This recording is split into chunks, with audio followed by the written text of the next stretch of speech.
इस कार्यक्रम के प्रायोजक हैं राज कंस्ट्रक्शन कंपनी। हम बनाते हैं सपनों का घर।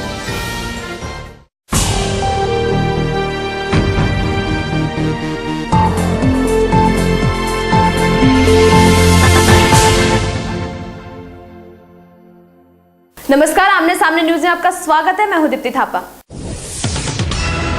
70 के दशक के चिपको आंदोलन ने जहां सरकार को पेड़ों की सुरक्षा को लेकर कानून बनाने के लिए विवश किया था, वहीं एक बार फिर पूरे देश में फॉरेस्ट प्रोटेक्शन एक्ट होने के बावजूद पेड़ अनाथ से दिख रहे हैं। बढ़ती पेड़ों की कटाई और शक्तिशाली पेड़ माफियाओं की वजह से कुदरत भी अपने आप को बदलने के लिए मजबूर है। देखिए स्पेशल स्टोरी। मेरे देश की धरती,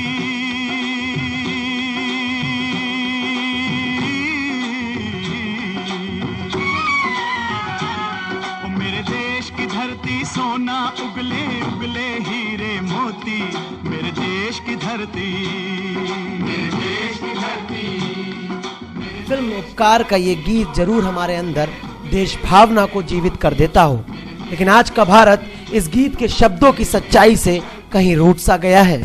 कई बार हम कहते हैं भारत सोने की चिड़िया थी जिसे अंग्रेजों ने लूटा, लेकिन आजादी के बाद हमने भी भारत को खोखला करने में कोई कसर नहीं छोड़ी। कोयला खदानों की अवैध खनन हो या फिर हरे भरे जंगलों की अवैध कटाई, अपना मुनाफा बनाने के लिए देश को बेचकर अपनी जेबें मोटी करने में लगे रहे। 70 के दशक में उत्तराखंड के रेनी गांव में जब कुछ लोगों ने कट रहे पेड़ों को बचाने की ठानी तो अपनी जान देने के लिए भी तैयार हो गए, जो आगे चलकर कहलाया चिपको आंदोलन। जब गांव के कुछ किसानों ने कट रहे पेड़ों को बचाने के लिए अपनी जान आगे रख दी, इस आंदोलन का असर इतना हुआ कि उस समय की कांग्रेस सरकार ने चिपको आंदोलन से प्रेरणा लेते हुए फॉरेस्ट प्रोटेक्शन एक्ट तक बना दिया। लेकिन शायद उसका भी कुछ फर्क नहीं पड़ा। पेड़ों की अवैध कटाई कम तो हुई, लेकिन जड़ से खत्म नहीं। भ्रष्ट नेता अधिकारियों और पेड़ माफियाओं की साठगांठ से यह अवैध धंधा देश को खोखला करता रहा। इतना खोखला कर दिया कि कुदरत ने भी इनके आगे अपने सर को झुका दिया। मौसम में आए बदलाव, बारिश के ना होने से सूखा पड़ना, गर्मी और सर्दी का और तीव्र होना कुदरत की नाराजगी साफ दिखा रही है। वहीं वन विभाग और उसके अधिकारी पेड़ों के लिए उपयुक्त मौसम न होना और लोगों की पेड़ों के प्रति कम हुई रुचि को इसका कारण बताकर आंख में धूल फेंकते नजर आते हैं। जिसमें पौधरोपण के लिए अगले साल जुलाई लिया जाता है, जुलाई महीने में जी।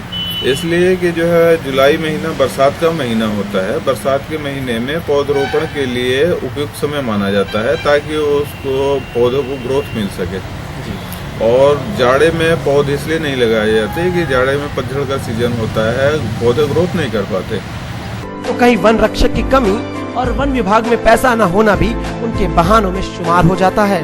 वन रक्षक तो क्षेत्र उनका काफी बड़ा होता है। इस समय जो है समझ लीजिए कि खुर्जा ब्लॉक में केवल 2-3 वन रक्षक हैं। ठीक है। पर्यावरण मंत्रालय जहां प्रदूषित हो रही नदियों को ही नहीं संभाल पा रहा, पता नहीं कब उसका ध्यान अनाथ हो रहे वनों और पेड़ों पर जाएगा।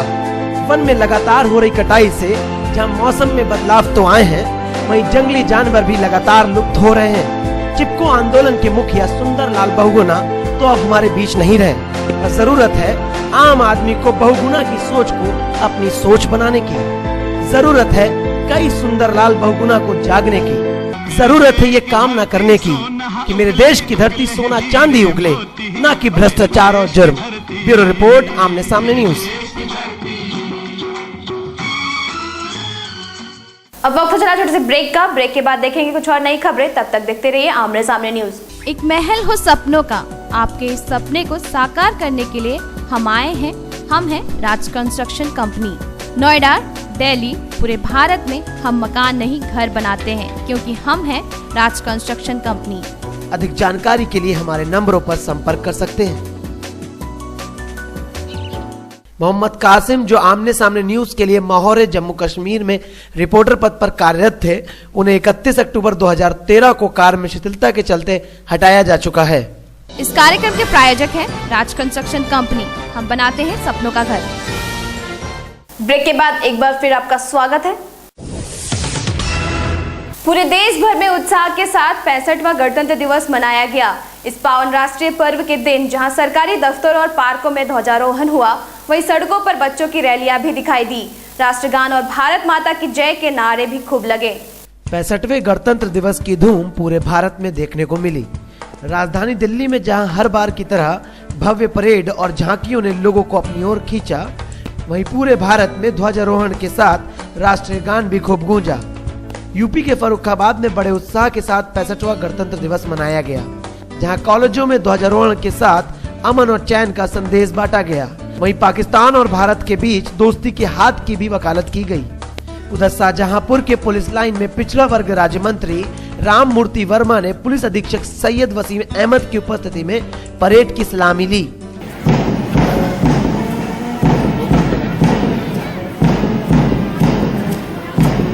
जिसमें सांसद मिथिलेश कुमार मौजूद रहे।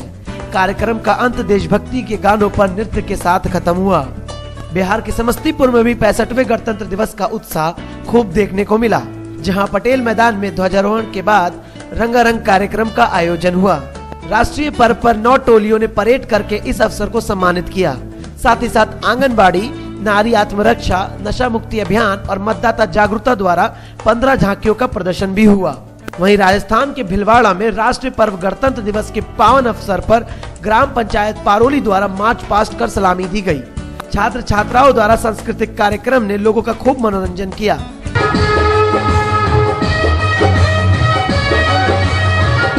उत्तर प्रदेश के मैनपुरी जिले में जहां स्कूलों में राष्ट्रगान के साथ ध्वजारोहण किया गया, वहीं स्कूलों द्वारा अलग अलग क्षेत्रों में भारत माता की जय जयकार के साथ जुलूस भी देखने को मिले।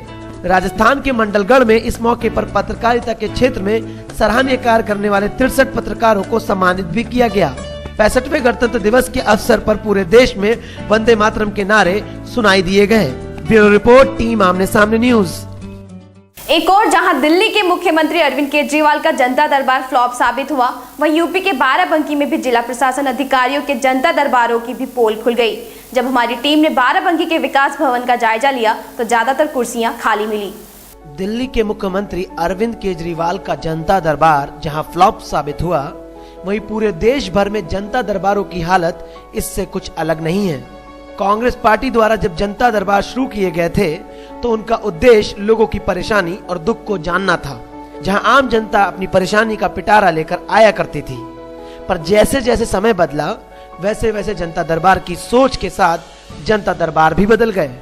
उत्तर प्रदेश के बाराबंकी में जब हमारी टीम ने जनता दरबारों का जायजा लिया तो उन्हें भी कुछ खास हैरानी नहीं हुई। कुर्सियां खाली थीं और कमरे रूम हीटर से गर्म। उत्तर प्रदेश सरकार का स्पष्ट आदेश है कि जनता से मुलाकात का समय सुबह 10 से 12 बजे तक रखा गया। उस दौरान प्रत्येक विभाग के सभी अधिकारियों को कार्यालय में उपस्थित होकर जन समस्या सुनने के बड़े बड़े दावे किए गए। लेकिन जब हमारी टीम ने बाराबंकी के विकास भवन का जायजा लिया तो प्रदेश सरकार की जनता दर्शन की पोल खुल गई। विकास भवन के सभी कमरों में पड़ी कुर्सियां अधिकारियों के आने का इंतजार कर रही थी। इनमें से एक अल्पसंख्यक कल्याण अधिकारी तो मौजूद नहीं थे, लेकिन उनके कार्यालय में रूम हीटर पहले से ही जल रहा था, जो बिजली की बर्बादी की दास्तान साफ बयान कर रहा था। कार्यालयों में लगी घड़ियां तो अपने समय से चल रही थी, लेकिन समय के साथ उपस्थित रहने वाले अधिकारी मौजूद नहीं थे। हाँ, पर अधिकारियों के पास फरियाद लेकर आए फरियादी जरूर निराश होकर वापस जा रहे थे। ब्यूरो रिपोर्ट, आमने सामने न्यूज, बाराबंकी। देश में स्वास्थ्य सेवाओं का हाल तो जगजाहिर है। इसी कड़ी में पंडित राम प्रसाद बिस्मिल संयुक्त जिला चिकित्सालय में लगातार सामने आ रही अनियमितताओं का विरोध करते हुए भाजपा कार्यकर्ताओं ने विरोध प्रदर्शन किया। सीएमएस का पुतला फूंकने के साथ साथ स्वास्थ्य मंत्री को शिकायत पत्र भी भेजा गया। स्वास्थ्य सेवाओं की जर्जर हालत, देश में मरीजों की संख्या लगातार बढ़ा रही है। सरकार जहां करोड़ों रुपए हर साल अस्पताल और स्वास्थ्य सेवाओं पर लगाती है, वहीं प्राथमिक स्वास्थ्य केंद्रों से लेकर जिला अस्पताल तक सभी जगह अनियमितता सामने आती रहती है। कहीं डॉक्टर की अनुपस्थिति तो कहीं इलाज में लापरवाही। ऐसी ही अनियमितता का शिकार बना शाहजहांपुर का पंडित राम प्रसाद बिस्मिल संयुक्त जिला चिकित्सालय। अस्पताल के ऊपर काफी समय से मरीजों के इलाज में लापरवाही और बाहरी दवाइयां लिख मरीजों का आर्थिक शोषण करने का आरोप लगता आया है, जिसका विरोध करते हुए भारतीय जनता पार्टी के कार्यकर्ताओं ने अस्पताल के खिलाफ धरना प्रदर्शन किया। उत्तर प्रदेश श्रम प्रकोष्ठ के सह संयोजक सुबोध कुमार ने अस्पताल में डॉक्टरों के ऊपर आरोप लगाते हुए कहा, डॉक्टर मरीजों को अपने घरों पर देखते हैं, जिसका सुविधा शुल्क भी लिया जाता है।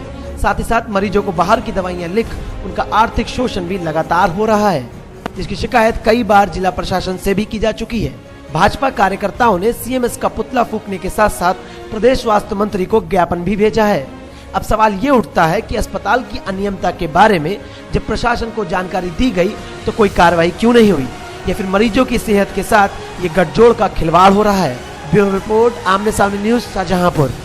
इस बुलेटिन में फिलहाल सिर्फ इतना ही। कल फिर मिलेंगे कुछ और नई ताजा तरीन खबरों के साथ। तब तक के लिए मुझे यानी दीप्ति थापा को दीजिए इजाजत। नमस्कार। इस कार्यक्रम के प्रायोजक थे राज कंस्ट्रक्शन कंपनी। हम बनाते हैं सपनों का घर।